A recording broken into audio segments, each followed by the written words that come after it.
Hello everyone, welcome to my channel Rishi's kitchen and health. అందరూ ఎలా ఉన్నారండి? బాగున్నారా?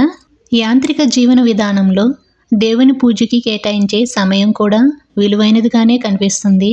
కానీ కాలం ఎంత విలువైనదైనా, ఇంత విలువైన మానవ జన్మ ఇచ్చిన ఆ దైవానికి 24 గంటల సమయంలో కనీసం 24 నిమిషాలైనా అవకాశం కల్పించుకొని భక్తిగా భగవంతుణ్ణి తలుచుకున్న, పూజ చేసుకున్న మన జన్మకు సార్థకత లభిస్తుందండి.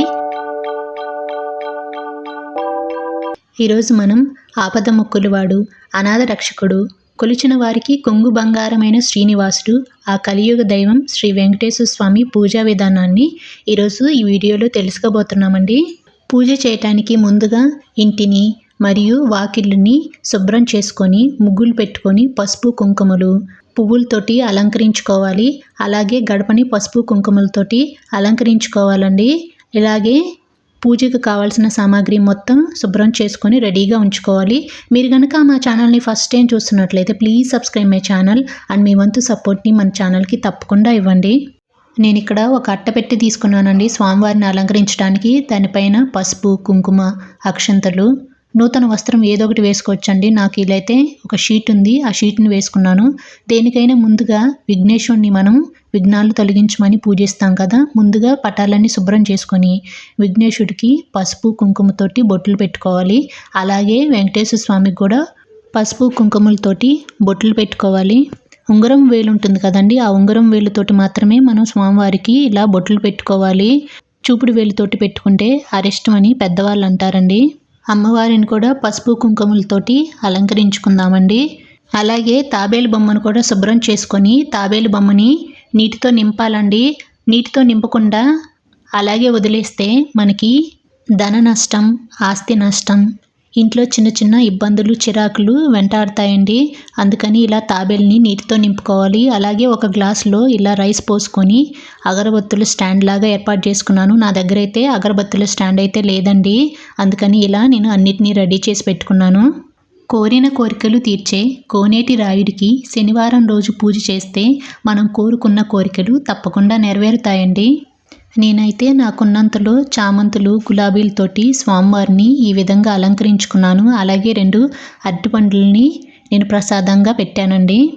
ఏ పూజనైనా ఆరంభించడానికి ముందుగా గణేశునికి తప్పకుండా పసుపు కుంకుమలతోటి మనం పూజ చేసుకున్న తర్వాతే ఏ దేవుడికైనా మనం పూజ చేసుకోవాలండి.